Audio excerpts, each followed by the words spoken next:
What's good? It's Wood. So Devin Haney is apparently about to fight Jorge Linares, and the winner of that might fight Javier Fortuna. So a lot of people are going to dismiss Linares' chances against Devin Haney. They're going to see, Ryan Garcia trying to call out, Gervonta Davis. Ryan Garcia just beat former title contender Luke Campbell. And then obviously Teofimo Lopez made the biggest splash of them all by pulling off the major upset over the longtime divisional kingpin, Vasyl Lomachenko. And that kind of started this whole domino effect of this race to the top, because Teofimo Lopez daring to be great and going for it and actually winning kind of like sped up the fast track that everybody else was on. Like, hey, so what you gonna do? What you gonna do to respond to that? And Devin Haney's last fight against Yorkis Gamboa, which would have normally been like, damn, Devin Haney's already fighting somebody the caliber of even old, but Yorkis Gamboa, like, that would have been the case had Teofimo Lopez not then beating Vasyl Lomachenko, because again, it speeds up everybody's timeline, and these guys are super young. Like, Teofimo Lopez is a couple years older than Devin Haney, but like not much. It's like 23, 24 years old for Lopez, and then Haney was like 21, now probably 22 years old. We're talking very young professionals, even though Devin Haney started his career early as like a 16, 17-year-old fighting in Mexico, whereas others would take the Olympic route. But Devin Haney versus Jorge Linares is a very, very significant test. Jorge Linares, if you're not on your P's and Q's and among the divisional elite, you're not going to beat Jorge Linares.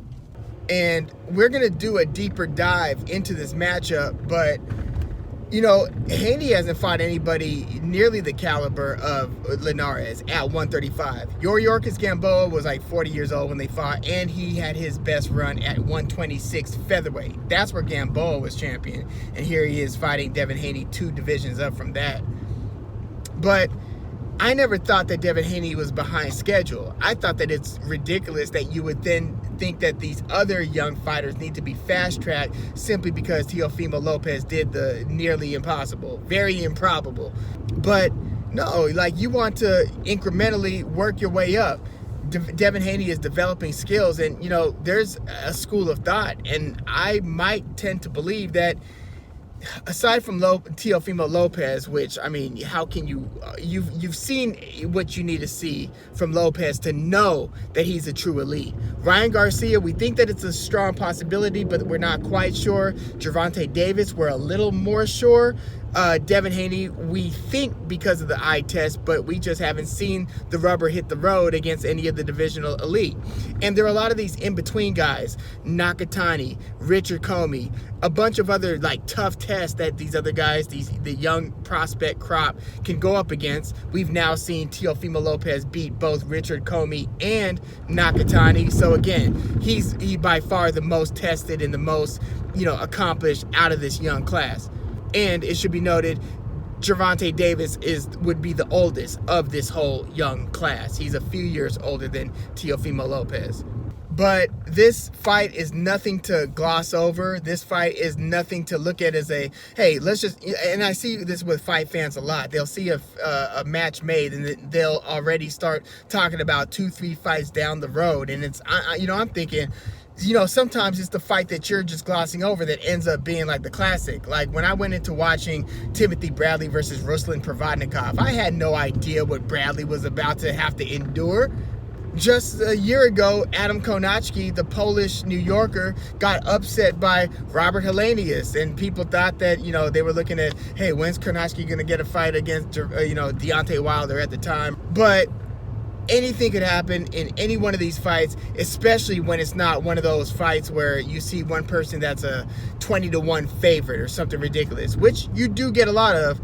But Devin Haney versus Jorge Linares, like Ryan Garcia's step up in class versus Luke Campbell, is something that you really need to take a second glance at, a third glance at, and really start getting into the nuts and bolts of what is likely to happen as this fight unfolds. We know that Linares can get knocked out. people criticize Devin Haney's power. I don't think that he doesn't have Gervonta Davis or Teofimo Lopez type power or Ryan Garcia power. But I have seen some impressive stoppages from Devin Haney, and he does hit enough to hurt his opponents. I think that he is a defense first type of guy, which is going to serve him well going forward. This is another rabbit in the hair type of thing, in my opinion, when we're assessing, Devin Haney's trajectory. I remember once upon a time, Floyd Mayweather appeared like he was behind schedule, even when he was collecting championships, because he wasn't as famous at the time as Shane Mosley or a couple of other, hot fighters at the time.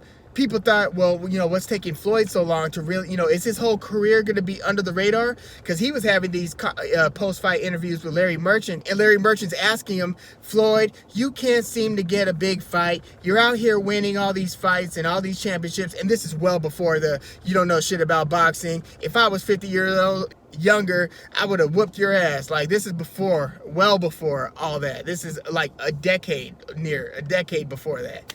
And Floyd Mayweather is a pound for pound elite at this point, but he's still not getting the big fights because he's not an exciting. Here's the point.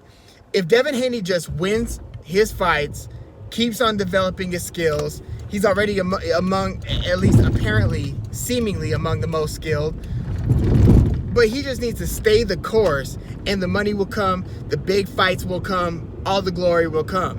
This is not a race. This is a marathon, and I think that, for instance, in some ways, I think that Ryan Garcia is more likely to have we thought he was, but he wasn't. And then when it went bad, it went really bad. And then it went bad again. Next thing you know, you're like, hey, is this guy's career going to work out type of thing.